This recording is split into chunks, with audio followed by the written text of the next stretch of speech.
cántico hacia el cielo.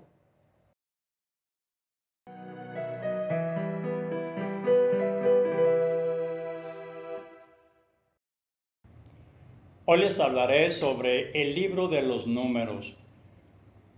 El nombre, pues como que no le hace justicia al libro. Resulta que le pusieron así porque inicia con un censo. De hecho, aparecen algunos censos, sobre todo dos que Dios le pidió a Moisés y a Aarón que lo realizaran.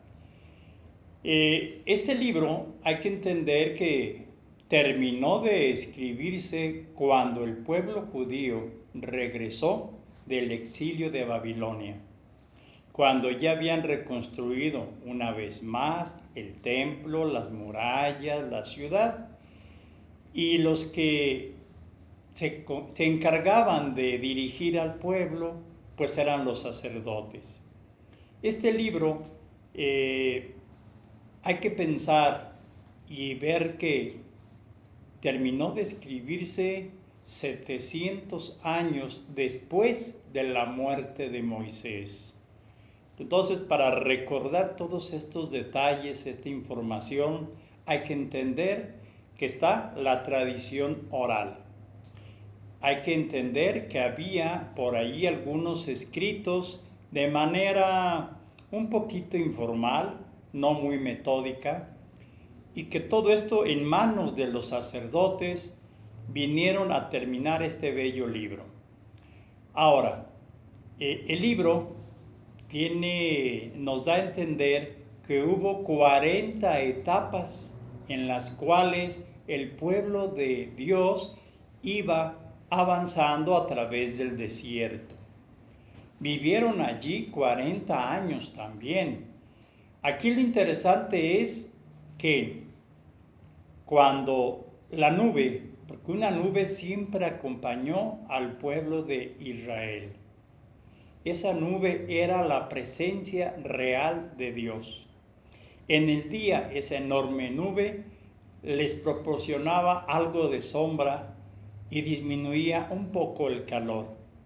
Pero en la noche, aquella nube iluminaba todo el campamento del pueblo elegido.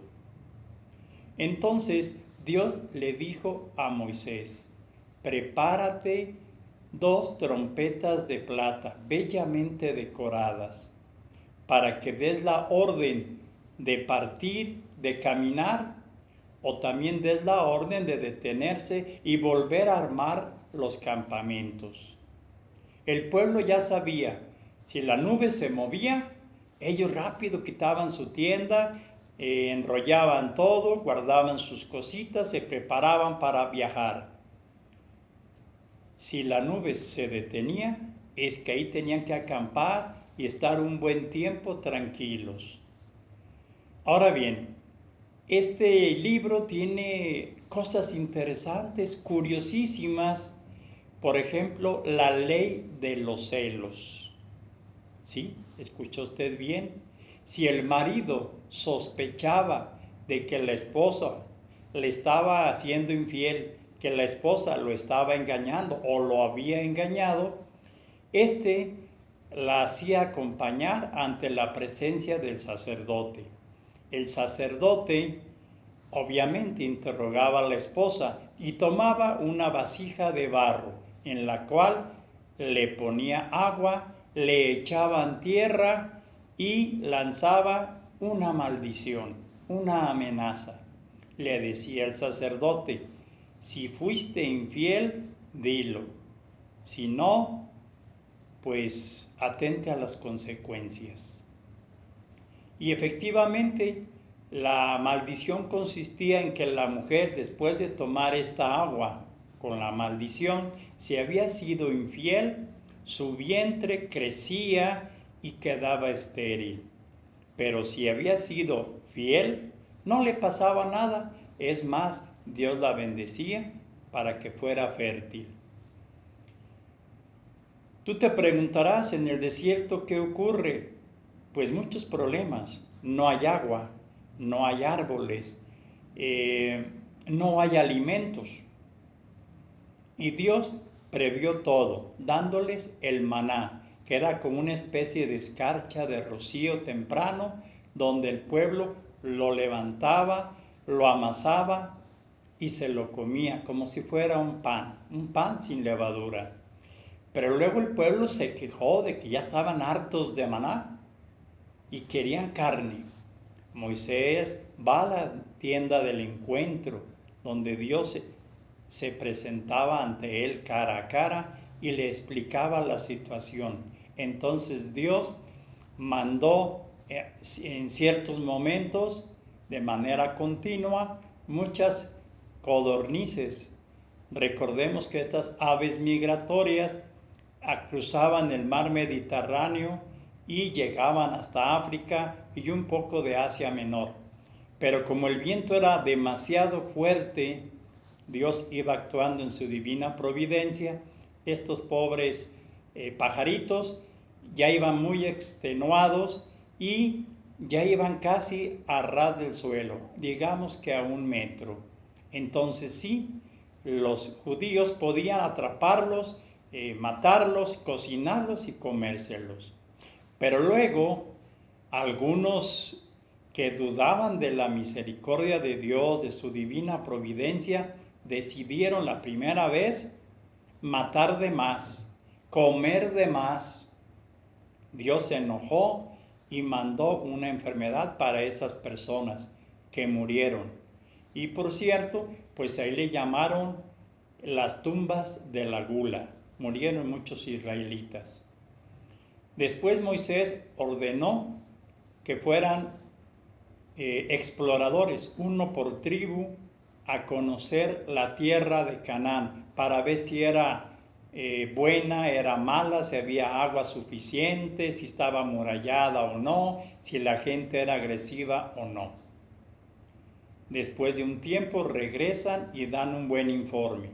Pero ¿qué creen? Otra vez la gente se rebela y le exigen agua a Moisés. Moisés hablando con Dios, Dios le dice, toma tu bastón, golpea una roca enfrente de todos y va a brotar agua suficiente. Y Moisés golpeó 2 veces la roca. ¿Por qué 2 veces? Porque una vez, la primera, lo hizo sin convicción, sin estar seguro de que Dios podía sacar agua de la roca. Como no pasó nada, se avergonzó, golpeó por segunda vez y brotó un manantial enorme de agua cristalina. Luego, a ese lugar le llamaron las aguas de Meribá o las aguas del pleito. El castigo para Moisés y para Aarón fue que no pudieron entrar a la tierra prometida, solamente la divisaron. Pero antes de esto, Moisés le pidió a Dios un guía para que fuera honesto y conquistara la tierra prometida. Dios escogió a Josué, hijo de Nahum.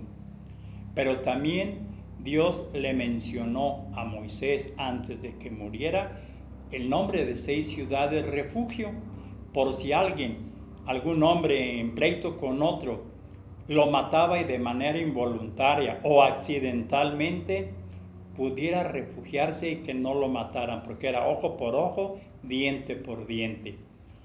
Aquel hombre tenía que estar en esa ciudad hasta que muriera el sumo sacerdote. Si por algo se salía antes y lo atrapaban, lo podían matar.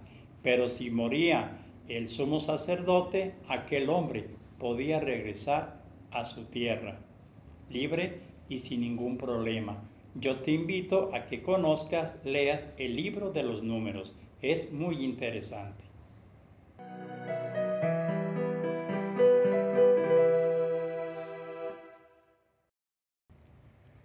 San José, el joven esposo de María.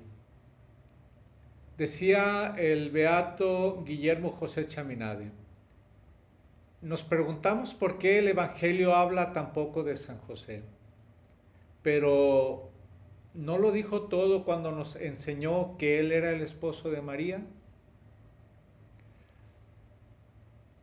Hablar del esposo de María era hablar prácticamente de todo. Y siempre vino una disyuntiva. ¿Era San José joven o era San José un anciano? Porque hay mucha confusión. De repente se representa ya como un anciano con barbas, que más parece como el abuelito del niño Jesús que como su padre. Entonces siempre ha habido esa inquietud. ¿Era joven o era viejo?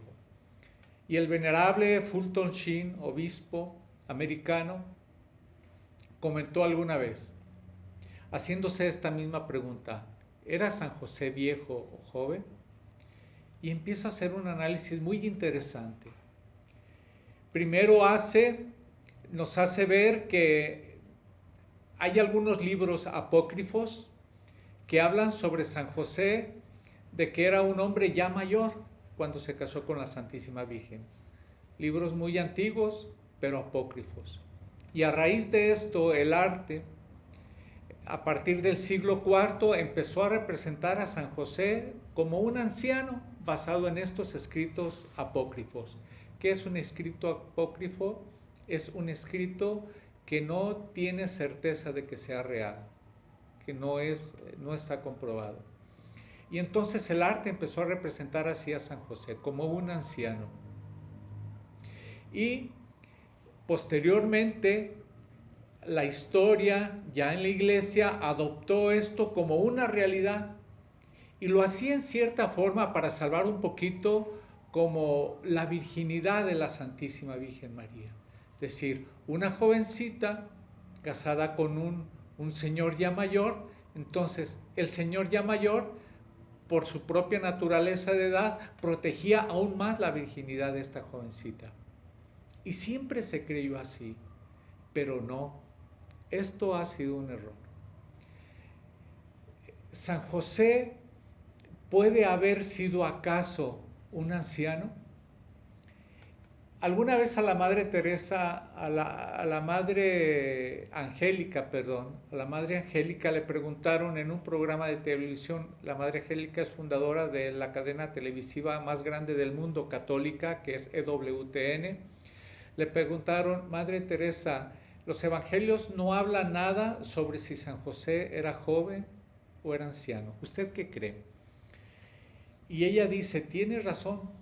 Los evangelios no aclaran nada y la iglesia siempre ha dejado que cada quien se exprese como quiera. Pero te voy a hacer una pregunta. ¿Puede acaso un anciano viajar hasta Egipto?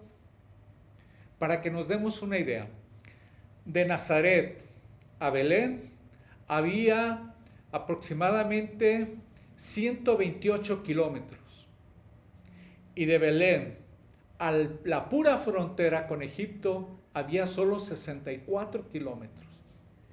Pero cuando José tuvo que huir con María y el niño hasta Egipto, no se quedó en la frontera, tuvo que haber caminado más. Se pueden imaginar 128 kilómetros y no sé, otros 100 kilómetros más. Y de regreso viajar esos 200, 220 kilómetros. Esto lo podrá hacer un anciano, lo podrá hacer un anciano en esos lugares, para quienes conocen Tierra Santa, lleno de rocas, de piedras, de peligros, de acechanzas. Y luego la costumbre judía de ir 3 veces al año a celebrar la Pascua, o no a celebrar la Pascua, sino a las fiestas judías, de Nazaret a Jerusalén. Recorrer 128 kilómetros y 128 de regreso, decía la Madre Angélica, esto no lo hace un anciano. Por lo tanto, mi conclusión para mí es que San José fue un padre joven, un esposo joven. Y San José María Escrivá de Balaguer hace una explicación muy bonita. San José María Escrivá de Balaguer dice lo siguiente: no tienes que esperar a ser viejo o carente de vitalidad para practicar la virtud de la castidad. La pureza viene del amor, y la fortaleza y alborozo de la juventud no son un obstáculo para el amor noble. José tenía un corazón y un cuerpo joven cuando se casó con María, cuando se enteró del misterio de su divina maternidad, cuando vivió en su compañía respetando la integridad que Dios quería darle al mundo como un signo más de que había venido a compartir la vida de sus criaturas. San José es nuestro amado patrono, nuestro Padre espiritual, un Padre joven, virtuoso, viril, fuerte y dedicado a su familia, pleno en amor y en castidad. San José ruega por nosotros.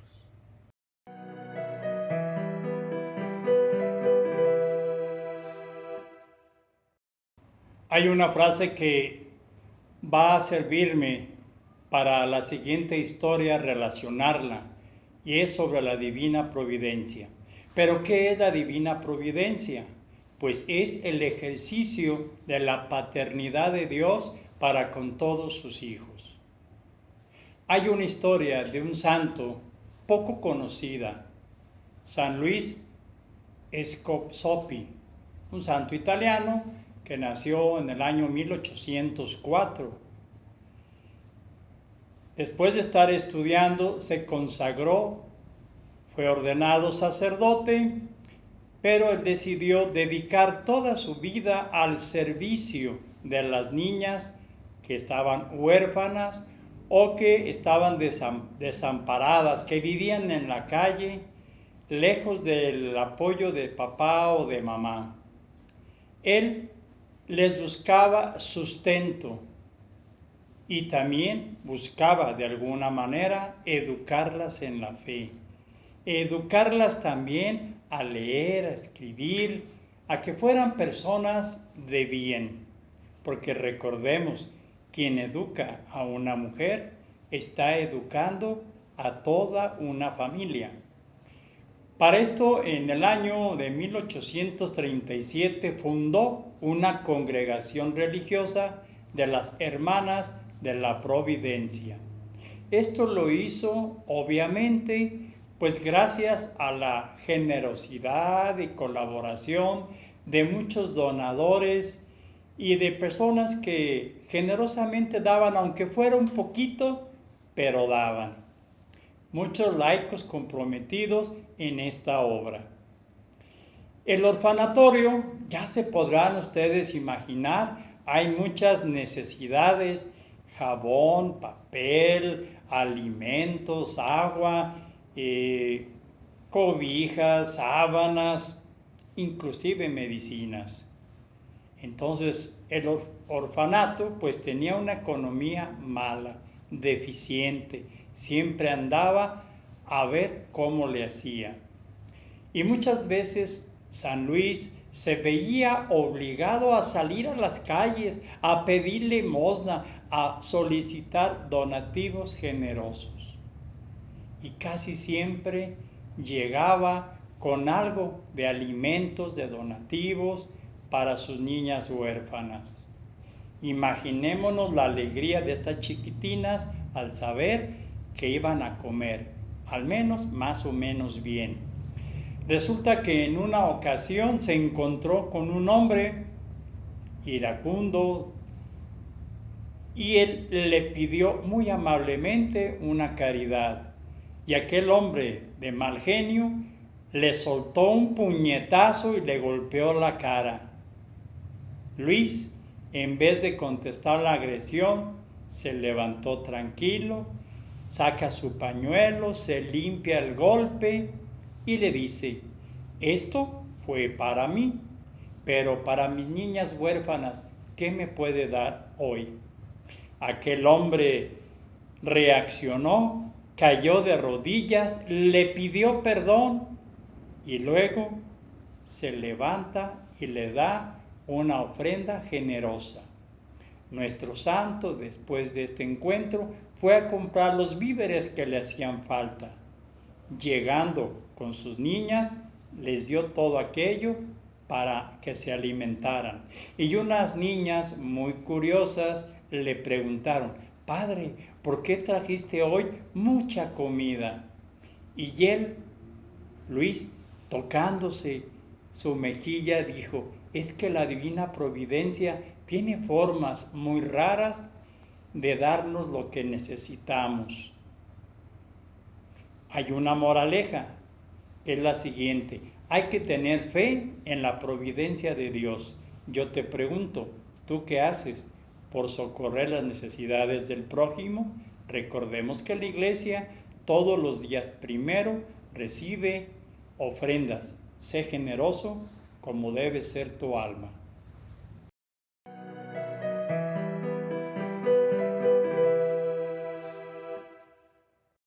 La divina providencia, Padre Efrén, ¿de dónde podemos sustentar esta devoción de la iglesia de decir es día primero, día de la divina providencia? Precisamente en las Sagradas Escrituras nosotros encontramos en el Sermón de la Montaña, donde Jesús dice: si Dios cuida de las aves del cielo, los cabellos de ustedes están contados todos. Entonces, si Dios cuida de los seres irracionales, con mayor razón cuida de nosotros los seres racionales, que somos como la criatura predilecta, la obra de Dios. Y es una bonita oración que tenemos, o fervor que tenemos los católicos, ¿no? De celebrar cada mes a la Divina Providencia, de darle gracias a Dios, de pedirle favores, de pedir por todas nuestras necesidades. Lo hacemos también al principio de cada año. Muy interesante. Yo he visto que algunas personas tienen, aparte de la devoción de ir a misa, porque es día de la Divina Providencia, normalmente creo que fijan una misa dentro del día, cuál va a ser, llevan alguna ofrenda en especial para aquellos que necesitan, no sé, algo, dinero, ropa, medicamento, algunos alimentos. ¿Cómo ve usted? Sí, claro. Lo hacemos también nosotros el día primero en la misa de 12. Ordinariamente es la misa que se ofrece a la Divina Providencia. Y si se le pide a las personas en víveres, alguna despensa para hacer despensas para las familias más necesitadas, o económicamente. Ese sí es algo que se realiza en casi todas las parroquias. Muy bien. La Divina Providencia también es cuestión espiritual, socorrer a aquella persona, porque no todos necesitamos en cierto momento de nuestra vida el que nos lleven una despensa. Más bien necesitamos que la Divina Providencia nos haga llegar a alguien que nos guíe, que nos jale las orejitas, que nos diga: por ahí no, es por acá. ¿Usted como sacerdote le ha tocado alguna experiencia? Sí, claro, pues frecuentemente, ¿no? Ofrecemos la palabra de Dios, los sacramentos, consejos a las familias, a las personas. Y exactamente como dices, pedirle a la Divina Providencia no solamente bienes materiales, físicos, que a fin y al cabo esos caducan. También lo podemos hacer, por supuesto, bienestar para la familia, la paz social, que tengamos trabajo, que tengamos comida, pero sobre todo y más importante, pedirle bienes espirituales, como bien lo decías, un consejo a quien lo necesita, la paz en nuestro país, que haya justicia, y sobre todo pedir por las necesidades de la conversión de alguna persona, ¿no? Necesidades interiores, la paz que tanto necesitamos, en fin, todas esas cosas, porque pedirle que nuestra vida esté orientada hacia Dios, ¿verdad? Que tanto le pedimos eso. A veces los papás piden mucho a sus hijos que trabajen, que tengan estudio, perfecto, pero orientan sus vidas hacia Dios. Y aquí me recuerdo algo importante, que como que Dios se hace del rogar, ¿verdad? Nosotros le pedimos a Dios y como que no nos atiende. No, sí nos atiende, ¿verdad? Como aquella pobre viuda que sí la atendió después de que le rogó, la que dijo que también los perritos se comían las migajas que caen en la mesa de su amo. Y Dios como que se hace del rogar, pero para que nosotros estemos cerca de Él, para que no nos desviemos del camino, porque imagínate nomás si Dios nos dijera: mírame tu lista cada mes de lo que necesitas, y así como la lámpara de Aladino, te las voy a conceder todas, ¿verdad? Entonces no nos acordaremos de Él sino hasta el siguiente mes, o a los siguientes 6 meses, o yo no sé cuándo, ¿verdad? Pero Dios quiere tenernos cerca de Él. Qué interesante, porque me recuerda al Sermón de la Montaña, o mejor dicho, donde Jesús nos dijo todas las bienaventuranzas. ¿Tiene que ver esto con la divina providencia?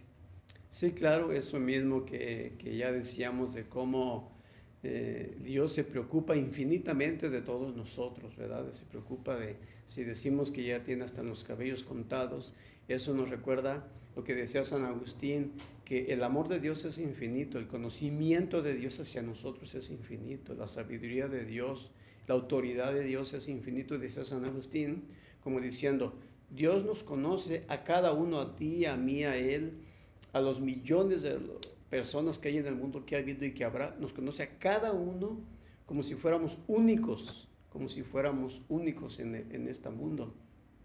Y alguien dirá, pero ¿cómo puede hacer eso Dios? Porque su sabiduría es infinita, porque su amor es infinito, Dios nos ama infinitamente. Entonces, tengamos por seguro que Dios nos cuida, nos protege a cada uno de nosotros. De nadie se desatiende, somos nosotros más bien los que nos olvidamos de Él. Tristemente, ese es el problema. Se me olvida que Dios está, se me olvida que Dios existe cuando yo tengo bonanza. Cuando tengo salud, cuando mi negocio va bien, cuando mi trabajo me tratan de maravilla, cuando gano bastante bien, que tengo para gastar lo que se me ocurre. Y Dios quién sabe dónde quede. Pero cuando es al revés, Padre Efrén, cuando ya no me ajusta el dinero, mi trabajo no me pagan lo que debería ser, cuando mi empresa ya está dando tumbos, ¿qué hay que hacer pues? Pues nunca desapegarnos de Dios. Siempre que estar acudiendo a Él. Padres de familia, enseñen a sus hijos a siempre tener su vida orientada hacia Dios, porque ahorita es cosa que muchos papás descuidan. Mira, un punto, por ejemplo, Sí. En este año las aguas están lentas, ¿verdad? En realidad no sabemos si se vayan a dar bien las cosechas. Suponemos que todo va a estar bien, suponemos que sí se va a dar, pero ¿y si no? Porque como van ahorita las cosas, ¿sabes si se den el 100 o 80%? ¿Y cuántos de nosotros que no somos campesinos le estamos pidiendo a la divina providencia? Pues sí, el político, el sacerdote, el estudiante, el profesionista, el ama de casa, que no tiene ni un metro cuadrado en el campo, comemos del campo, de ellos vivimos. Y si no pedimos entre todos, porque a Dios le gusta que entre todos juntos le pidamos a Dios, entonces, ¿cómo nos va a mandar las lluvias? Dios escucha al que le pide con generosidad. Yo creo que ha habido muchas experiencias cuando sacan imágenes, santos, que hasta ese día llueve y se mejoran las aguas. Todos tenemos que pedirle, Dios escucha, Dios no desatiende las oraciones de sus hijos. Entonces usted acaba de darnos la clave, Padre Efrén. Hay que hacer oración en grupo para pedir por las necesidades de todos. Estamos mal acostumbrados a que yo voy y le pido mis necesidades y quiero que Dios, como la lamparita de Aladino, sale y ¿qué quiere Rosendo? Pues esto y esto. Órale, ahí está. Bueno, pero nunca pedimos por los demás. Usted lo acaba de decir, el campesino, el albañil, el obrero, el enfermero, todos necesitamos pedirle algo por ellos. Y eso es precisamente acordarnos que Dios que nos ama, que es infinitamente bueno, nos atiende. Pero Él, repito, Él quiere tenernos de su mano, quiere que nuestra vida la orientemos a Él en todos los momentos. Y a veces hay personas tan equivocadas o estamos equivocados cuando solamente le pedimos una vez y ya queremos que me atienda, ¿verdad? Pero no aprendemos la lección y mucha gente hasta se molesta con Dios, no aprendemos la lección, que lo que Dios me está enseñando es que Él quiere que yo esté con Él todo el tiempo, que le rece, que acuda a los sacramentos. ¿Cuántas veces pedimos por los que viven en Amaciato, por ejemplo? Pues viven en pecado, los que están solo arrejuntados, para que reciban el sacramento y ya no vivan en pecado y puedan recibir también los demás sacramentos de la Eucaristía, la confesión, etc. Yo creo que nos hace falta la fe y la creencia, la firmeza en la fe de esta mujer que decía, aún las migajitas que caen de la mesa del amo, se la pueden comer los perritos. ¡Qué humildad! Y eso fue lo que le tocó el corazón a Jesús. Creo que eso nos hace falta ya para concluir.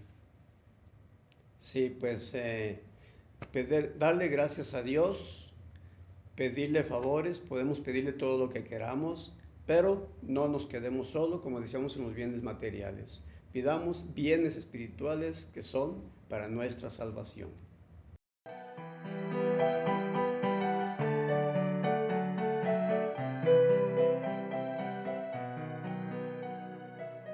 Del pórtico hacia el cielo.